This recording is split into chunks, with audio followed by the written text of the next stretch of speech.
I'd like to welcome you to this afternoon session. Pleased to be joined by student athletes from the Nevada Wolfpack. To my far left is senior guard Caleb Martin, the man in the middle, senior guard Cody Martin, and to my immediate left, Jazz Johnson, junior guard. This time we'll take questions. Please raise your hand. We have a microphone holder to you. Front row. Chris Murray, Nevada Sportsnet. For both the Martin twins, I know you and Jalen Hudson are pretty close. I guess what's your first memory of him, and how well do you know his game going into this contest? Start with Caleb first.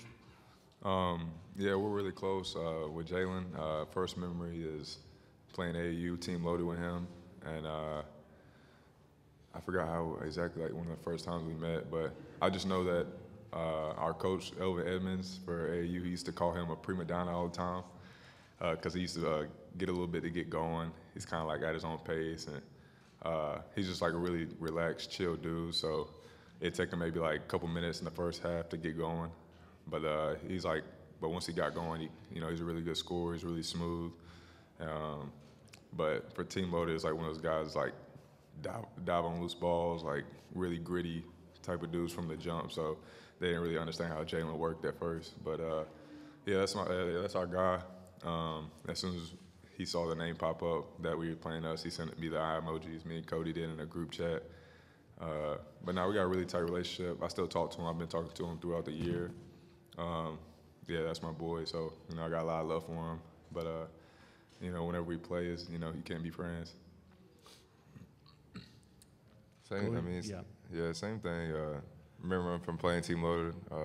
Feels like forever ago, but yeah. I mean, he's a pro, and he's really, really good. Got good size. He's athletic. He can really play. Can shoot the ball well. I don't know. I think it's gonna be really, really fun, and it's gonna be really competitive. And we haven't really got to see him in a while. I think the last time we saw him was going through the process for the NBA workouts and stuff like that. So it's been nice. We kept in touch throughout the season. And like Caleb said, he sent us a little text, so I know he's ready to compete, and I know he's looking forward to see us. But once we get on the court, all that goes out the window. Somebody's got to win.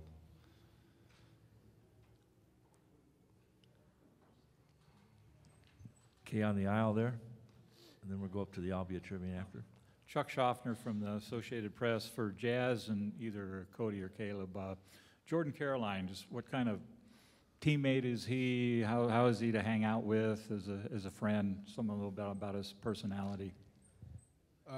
Jordan is personally, I'm really close with Jordan, so he's just really goofy. He's an incredible teammate.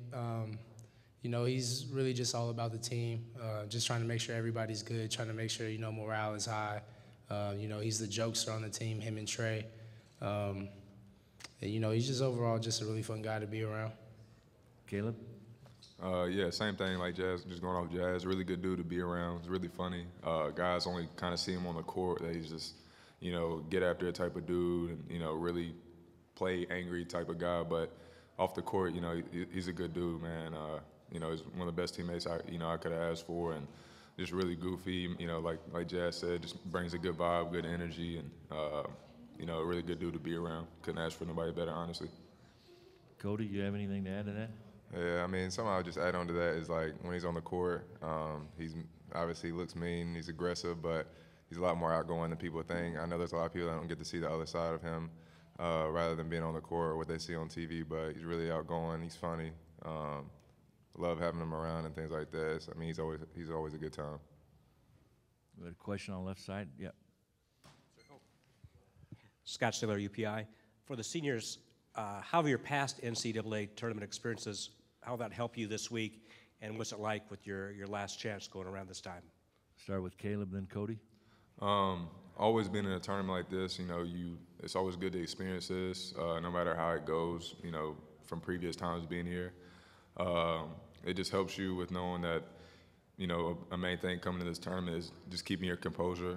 You just don't really know how the crowd will be or, how the game will go and anything like that because, everyone's playing their best at this time of year. And you can expect guys that you might not expect to be playing well can come out and be a spark for some other teams. And same thing for your team, guys who might have had a slow start to the year, could be one of the biggest factors of advancing to the tournament. So it's one of those things that you just kind of expect the unexpected, or at least try your best to, and just try to keep a level head no matter how that game's going.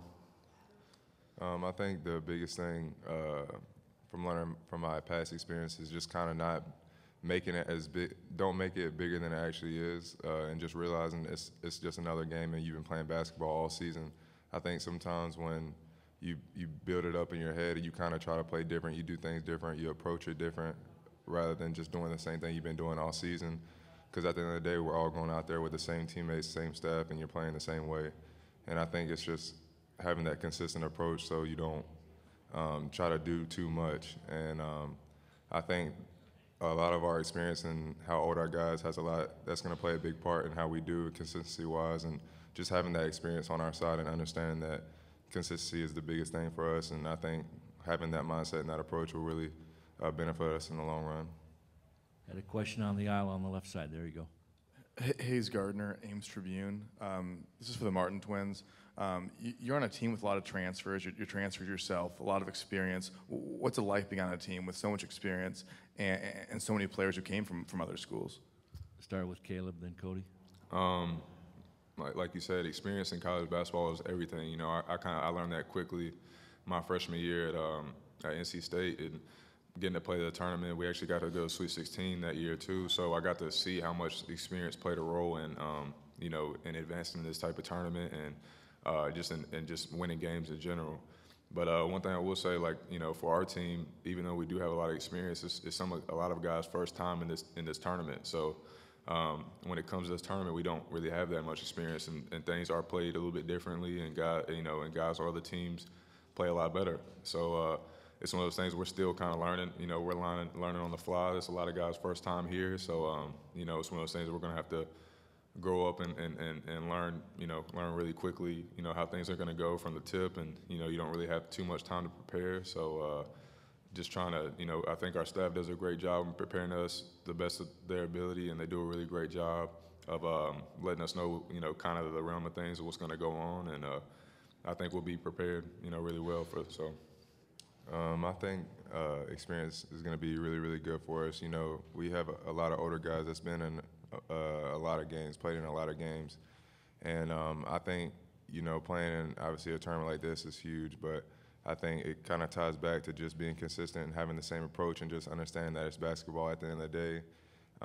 Because, I mean, our team and our staff approaches every game like it's a championship. So us being in a situation, an environment like this, obviously there's a lot more eyes and a lot more people watching, but at the end of the day, we're playing basketball, and it's a lot different from having a freshman who's been in there and then throwing them in the fire in an experience like this, and having older guys that's played basketball for a long time and have a lot of games under their belt, and then throwing them into an environment like this. It's nothing new. It's basketball at the end of the day, and we just, you know, play like we've been playing all season and just try to figure a way to get it done.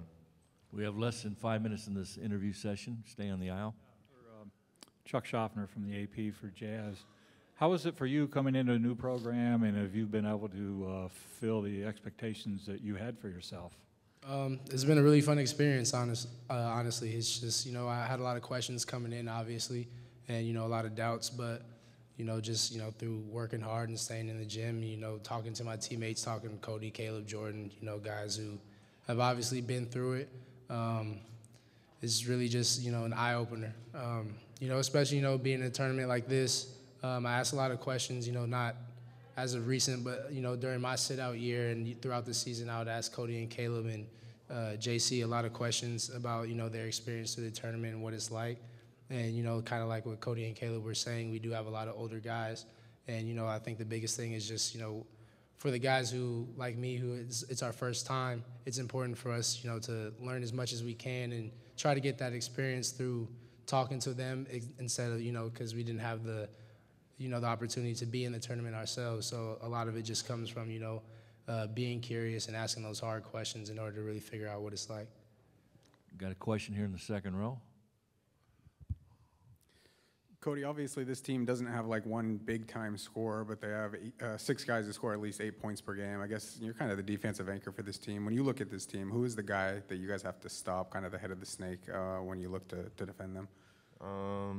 I mean, honestly, you kind of said it yourself. There's not one person that you can really key on because they all score the ball very well, and they share the ball, and they do a great job of actually everyone getting the touch, everyone being able to have that green light. So that's what kind of makes them really dangerous. So there's not really one person that we can really key on. It's going to be a team effort on our part. There's not going to be one person that we're going to be able to single out and try to double team or whatever the case is. I mean, we're just going to have to play, and a lot of them are really, really great scorers, and they can go one-on-one ball a lot of the times or whatever. So it's going to be our job as a group and a whole to be able to help each other out at the same time, and just and realistically just have the same principles we've had all season when it comes to playing defense. And they do a great job rebounding and things like that. I mean, they're a really great team, so we're just going to have to make sure that we're prepared when it comes to them in their offensive game. And I know they play a little bit of slower pace, so we have to make sure we play all 30 seconds and make sure we end it off with a rebound. I have time for one question. Go back to second row here. Chris Murray, Nevada Sportsnet. Jazz, a very good defensive team in Florida, top 15 in the nation. What do they do so well on that side of the ball that have given opponents in the SEC some troubles?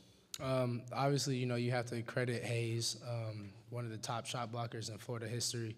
So he's down there, and then you also have to add in the fact that they really do a good job at packing the paint.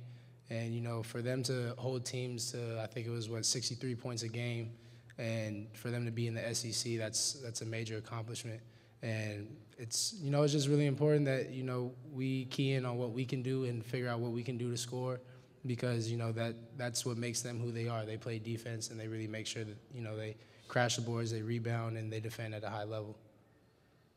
Thank you very much, gentlemen. We'll have Coach up here shortly, and again, the Nevada locker room will be open until 3:15. Thank you.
We're pleased to welcome to the dais from the West Region, head coach Eric Musselman, the Nevada Wolfpack, number 7 seed. They're playing number 10 seed Florida in a 5:50 first-round matchup tomorrow, marking the first meeting ever between the schools. Nevada tied a school single-season record with 29 wins for the second consecutive year. They will be making their 9th appearance in the NCAA tournament. Coach, welcome to Des Moines. Thank you, appreciate it. Well, we're excited to play a 40-minute game tomorrow against a really well-coached Florida team that has a lot of weapons, and I think our guys are in a good physical spot right now, and we look forward to the challenge. Questions for the head coach, please raise your hand. We have a microphone holder on the left aisle there. Chuck Schaffner from the AP.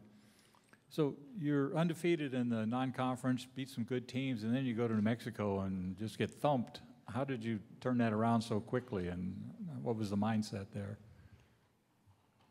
Well, we did get thumped. And it happens in college basketball. It happens in the NBA. It happens in the NFL. It happens in college football. That's the one game that we felt like, we weren't in the game, so to speak. Our other losses, we felt like a couple missed shots, block out here. We could have won. But that was the one game we played really bad. And I think for our guys, they did a phenomenal job. There was a lot of preseason hype, and our guys did an incredible job in non-conference. We got to conference play, played in a lot of sold-out buildings. It's been a learning experience all year for all of us because, court stormings has kind of been the thing the last year and a half when we've lost. It happened last year at Wyoming, and, some of our guys, the coaching staff, it's been new to have that. But I think our guys to be 29-4 and look, everybody in college basketball has a goal. How do you get to the NCAA tournament? Doesn't matter if you're coaching in the Big Ten or you're playing in the ACC. It's how do you get to this tournament? And we're here, and we're looking forward to playing a really, really good basketball team tomorrow. We have a question on the right side, back row. Yeah, Matthew Bain, USA Today Sports. Jordan Caroline was telling us he feels like a 10 out of 10, very fresh. Just how crucial were those 6 full days off of rest for what the injury he was dealing with? Yeah, I mean, I think Jordan's, in a great spot from a physical standpoint, and he was held out, like I said, after the Mountain West for precautionary reasons because of the fact that he did feel like, he had a lingering injury, and so we felt that was the best decision at the time because we certainly would not have wanted to come into this situation minus a player of his caliber. So not always easy decisions, but I think as a coach, as a program, you got to make the best decision for a student athlete. And then you always think short-term and long-term goals, and you think about, what's in the best interest of everybody, and so that was in the best interest. Yes. We'll go up, on the left side. Stay there, and then we'll go to you in the plan. Continuing on, Jordan, what has he met your program, through his career, and the players were talking about how he's kind of goofy, maybe keeps people loose, and how important has that been? Yeah, I think Jordan's been he's one of the first players that I recruited the first year at Nevada. He sat out, and it was a player development year, and some of the things that we talked about on his recruiting visit were how do we improve his perimeter skills, how do we improve him as a three-point shooter. He came to us as an undersized five-man at his prior university, and this year he's been a small forward for us, which there's not many players in the country. Last year, 24 hours from now, he was guarding Mo Bamba and fronting Mo Bamba at his size and battling for rebounds, and now he's a small forward for us. So he's made a dramatic shift in his game. From a versatility standpoint, as is Cody Martin. A year ago, Cody Martin, a year and a half ago, was our starting power forward. Now he's our starting point guard. So there's, I'm really proud of the development that a lot of our guys have had in a very short time frame. Third row on the left side. Hayes Gardner, Ames Tribune. Your team has several transfers. Why have you made that a cornerstone of your time in Nevada? I think number one, it's the nature of our society. My son played on about 15 different AAU teams, and guys are unhappy with their roles. They go to a new AAU team. Guys are playing at 3 and 4 different high schools now. When many of us in this room were growing up, nobody transferred from any college, not a student and not student athletes, and it's. Right now there's already 300 guys I think 320 some guys in the portal as of this morning, and we're still playing basketball. So I don't just think it's Nevada. I think you look at some great historical programs that now have grad transfers or transfers, and but it was we had to find a niche. We wanted to try to be as good as we could, as quick as we could, but yet have sustainability. And so, we took kind of an NBA format. We looked at high school guys kind of as draft picks, and we looked at transfers as like an NBA free agent as we tried to put the pieces together. And sometimes it gets lost, the freshmen that we brought in, because Lindsey Drew and Cameron Oliver were part of our first class, and they were freshmen, and we rolled with them and played them a ton of minutes. But certainly our roster's full of transfers. Still have about 4 minutes left in this interview session. Any other questions? No other questions, Coach. We'll dismiss you. Best of luck tomorrow. Thank you. Thanks. Nevada practice begins at 3:25. We're at Michigan up here at 3:30.